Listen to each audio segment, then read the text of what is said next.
And I've been strongly critical of the Black Congressional Caucus because the Black Congressional Caucus helped prop up Joe Biden and neoliberalism.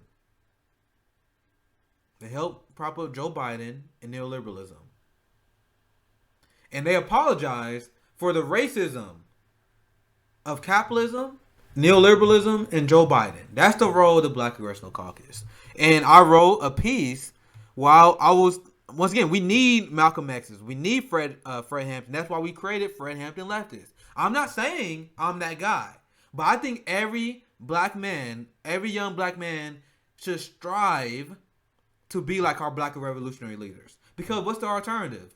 If you're not trying to be like Malcolm X or Fred Hampton, a lot of our people in our community are looking up to Barack Obama still. I mean, the younger generation are starting to see through him. But the black boomers, they love Jim Clyburn. They love Barack Obama. They love Kamala Harris. These are the people that the older generations love. Because the black boomers was let off the cliff by the Black Congressional Caucus. So I ask people, what did the Black Congressional Caucus ever done for black people? And I'm leaving this up for the chat. If you're watching, answer this question for me. What did the Black Congressional Caucus ever done for black people? I tell you what they did. They manufactured consent for the crime bill. Black boomers sold us out to the police state. That's what they did. I ask you guys, what have the Black Congressional Caucus, what have they done for us? They sold us out to the police state, and they are capitalists. Why are black boomers capitalists? It doesn't make sense. All our black revolutionary leaders were socialists. Fred Hampton was a Marxist-Leninist. At what point were we convinced to go to capitalism? The civil rights movement, and this is why they killed MLK, was a very class-conscious movement. But now we became capitalists, and now income inequality, right now, racial income inequality, is worse than was at the height of the civil rights era, right? But my point is, why do we have black capitalists? When have black people been capitalists? All our movements have been socialist movements. I show you the results of capitalism. People are shocked at the fact that racial income inequality is as bad as it is. I'm not. Capitalism is inherently a racist system. Capitalism inherently upholds white supremacy. Look at this. This just came out June 18th. 3.5 million black American households have a negative net worth. New study finds. Meanwhile, we still have black capitalists. The capitalist system has failed us. Let's dive into this. The median annual wage for black workers is approximately 30% or $12,000 lower than that of white workers. That's not uplifted by white millionaires. That's the median wage. Black workers make up 12.9% of the U.S. labor force today. But we only earn 9.6% of the total wages. So once again, this is me talking about solidarity. How do you increase the quality of life for these black workers? Having a thriving wage.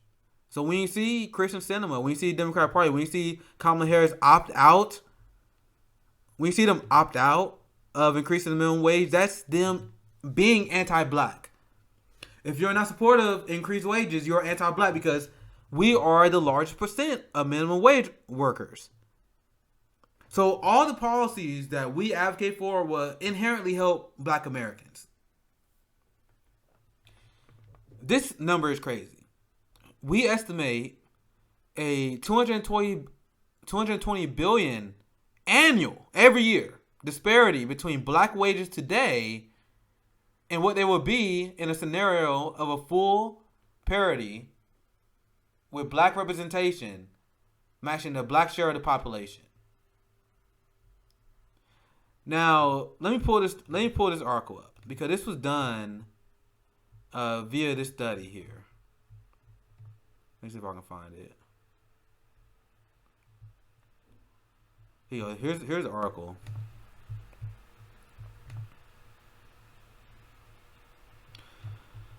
The problem I have with the framing for the rest of the article, because this article is good, because it breaks down the numbers in a very concise way on how the economy is failing Black Americans. But when you look at the analysis done, it was a capitalist institution. See, it was according to New McKinsey and Company. Pretty much, their explanation of this was like, oh, see, this is just lack of representation. Oh, this is just capitalism not working properly, but we can fix it. You're not fixing this, guys. This is capitalism as it's designed. It's designed to siphon wealth from disenfranchised communities. See, now, like, all these solutions, like, you got all these professors that are capitalists, they were like, oh, we can just have reforms in the capitalist system. That's not going to change anything. As long as companies need profit to make, they'll continue to exploit labor. And what labor is the easiest to exploit? The labor of disenfranchised communities. That's how it always worked.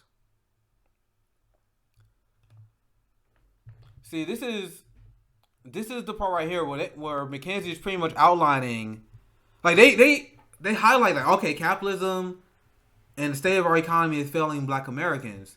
But if you look here, all their solutions are just capitalist solutions. What did we talk about earlier? We said we need to increase the minimum wage. We need to implement a UBI. What they are saying, and their solution to this problem is they're like, okay, so this is a problem with Black Americans not having higher positions.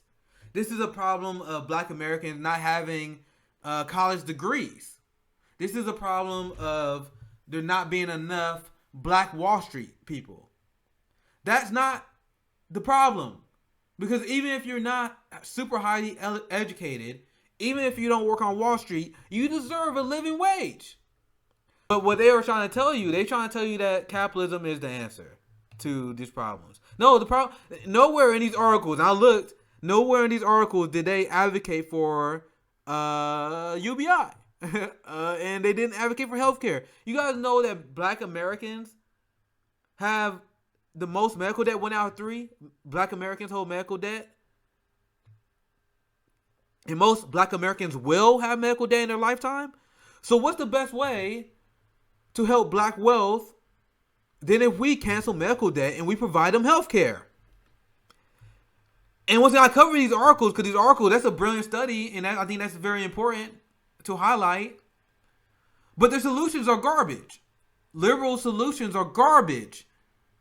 The media and corporate establishment, their solution to the falling Black wages is garbage.